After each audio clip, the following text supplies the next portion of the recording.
Amanda, Aisyah, Amanda, Anggita,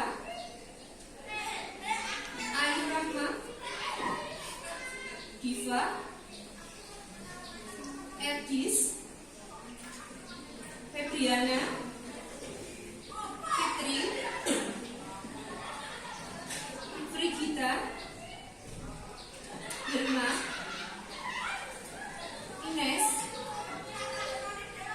Hairunisa, Kurnia, Mafru, Meida, Nakia, Natasha, Terry, Nurvina, Ririn, Tri, Rizka, Siti, Triwahyuni, Tika, Fionita, Vivin, Wajifa,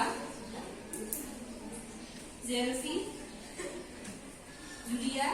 Ya, pertemuan kali ini kita melanjutkan untuk proses pembuatan celana panjang. Ya, melanjutkan pertemuan minggu kemarin. Sebelum ke sana, Ibu akan mengulangi lagi di sini bahwa pentingnya kalian mempelajari tentang celana panjang. Nah, mungkin di kelas sebelumnya kalian kan belum pernah praktek pembuatan celana panjang ya. Nah, di sini kalian dituntut untuk bisa membuat atau mempraktikkan pembuatan celana panjang. Nah, sebenarnya tidak hanya kalian bisa, tetapi diharapkan nanti kalian bisa membuat lagi di kesempatan yang lain. Karena apa? Yang namanya busana itu tidak hanya rok dan blus saja, tetapi juga ada celana panjang. Nah, seperti yang ada di depan ini bisa kalian lihat ya. Jadi nanti di sini kita sudah sampai pada tahap proses perakitan atau assembly kalau dalam bahasa industrinya. Jadi ini sudah tahapan-tahapan menjahit. Tolong diperhatikan semuanya. Di sini untuk tahap penjahit kemarin kan kalian sudah memotong ya, sudah memberi tanda jahitan. Ya, sudah dikerjakan semuanya? Sudah. Ini kita langsung masuk ke proses menjahit. Nah, nanti langkahnya yang pertama yaitu adalah menjahit tuknak celana panjang bagian belakang. Seperti yang Ibu berikan contoh kemarin, ini adalah contoh celananya yang nanti akan kalian praktekkan seperti ini sampelnya. Kemudian langkah-langkahnya ya. Pertama kita menjahit tuknak bagian belakang. Jadi kemarin kalau sudah memberikan tanda jahitan bagian belakang ini ada 2 tuknak. Nah, itulah nanti yang akan kalian jahit terlebih dahulu. Paham sampai di sini tahap yang pertama. Dan yang berikutnya adalah menjahit gulbi. Pernah dengar kata gulbi? Apa itu? Nah, penyelesaian pada tutup tarik bagian depan celana. Gulbi itu adalah penyelesaiannya rit. Jadi berbeda tekniknya dengan memasang rit pada rok. Dulu kelas 11 sudah pernah ya membuat rok? Nah, tekniknya sedikit berbeda. Nah, setelah memasang gulbi dan memasangkan translate selesai, langkah berikutnya adalah menjahit satu sisi. Jadi nanti satu sisinya ada di sebelah kanan dan sebelah kiri. Sudah pernah menjahit satu? Sudah. Nanti tinggal kita praktekkan. Kemarin kelas 10 sudah pernah ya diajari berbagai macam pembuatan satu. Tinggal nanti kita praktek. Kemudian yang berikutnya adalah mengobras semua bagian celana. Jadi yang namanya celana itu kan ada yang bagian sisi, baik sisi kanan kiri maupun sisi bagian celana itu diobras dulu semua. Kalau sudah, kemudian kita menyatukan pipa. Ya. Pipa yang dijahit itu adalah yang bagian dalam. Ini dulu Mbak yang dijahit.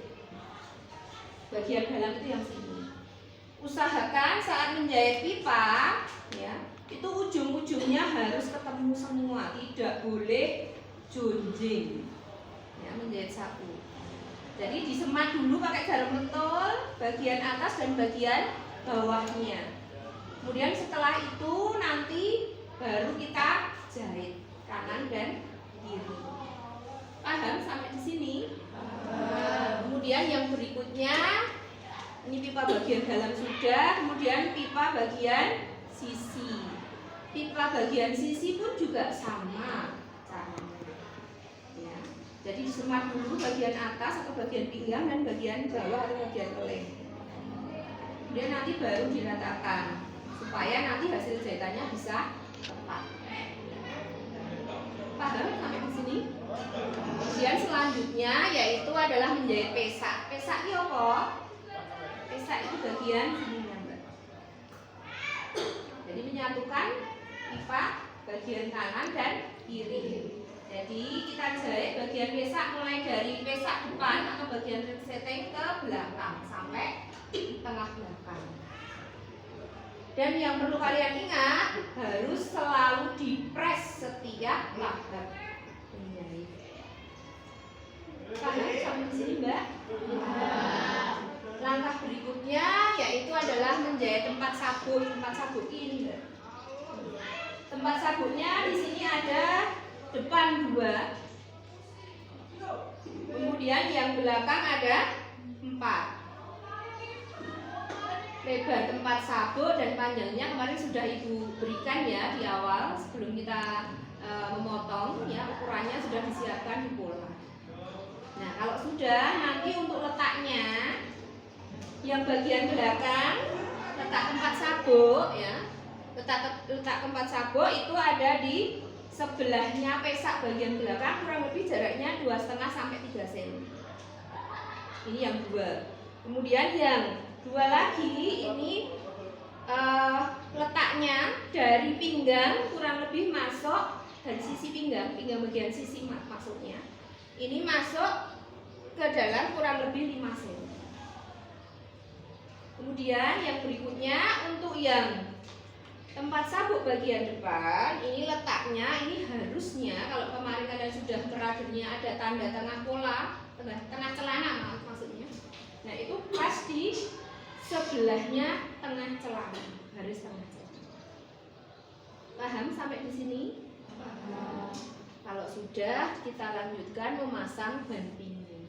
Ban pinggang sudah pernah dipraktekkan ya? Nah, tinggal mengulang kembali. Kemudian yang berikutnya adalah menjahit bagian bawah celana. Menjahit bagian bawah celana ini dengan dikelem, tidak disetik mesin. Dulu sudah pernah diajari ya teknik kelem, ada som sembunyi, ada yang menggunakan tusuk flanel. Nah, nanti kita pakai flanel supaya lebih kuat karena ini celana. Kemudian yang terakhir adalah memasang kancing kait atau has. Sampai di sini ada pertanyaan? Adalah yang tanya harus jelas semua. Tanya Bu. Ya, silakan Mbak Rizka. Mau tanya apa? Makanya Ya, jumlah tempat sabuknya itu berapa? 6. Terus tadi letaknya sudah Ibu jelaskan ya, letaknya dari garis pesak jaraknya 3 cm, kemudian dijahit bantu bagian sini. Dijahit. Ada lagi? Ada lagi yang ditanyakan? Ya. Iya dong, Mbak Irma. Gimana? Oh, lebar pinggang. Oh ya, tadi untuk ban pinggang lebarnya 3,5 ya. Kain apa M33-nya itu lebarnya 3,5 sesuai yang ada di contoh tadi. Dan panjangnya tuh Panjangnya, jadi nanti untuk ban pinggang itu panjangnya kalian mereka sudah potong ya. Nah, ini diukur lagi ini lingkar pinggangnya berapa. Nah, tentu saja tidak hanya sampai red tetapi sampai di gulbinya. Gitu. Paham kan? paham ya? Terima kasih. Ada lagi? Ada lagi yang mau tanya? Ya, kalau tidak, yang perlu kalian perhatikan sekarang adalah menyiapkan peralatan dan bahan, dan tentu saja harus selalu memperhatikan K3 atau keselamatan kerja. Gitu ya. Yuk silahkan bisa mulai menyiapkan peralatan dan bahan praktek. Ada lagi mungkin yang masih mau ditanyakan ke Ibu? Kalau tidak, silahkan langsung lanjut ke praktikumnya. Terima kasih. Ya, tadi prakteknya sudah selesai ya, ini jamnya, waktunya. Nah, silahkan diberesi, kemudian yang tiket sesuai yang jadwal tiket hari ini. Kemudian besok masih ada pertemuan satu kali lagi, berarti diusahakan besok tinggal finishing ya, proses finishing. Proses finishing tentu saja sampai mengemas pertemuan berikutnya. Begitu. Jadi besok harus disiapkan semua peralatan dan bahan untuk finishing. Gitu ya. Ada pertanyaan untuk hari ini? Ya, kalau tidak, untuk pertemuan kali ini bukan sekian dulu, sampai ketemu lagi besok. Ibu akhiri, assalamualaikum warahmatullahi wabarakatuh. Waalaikumsalam.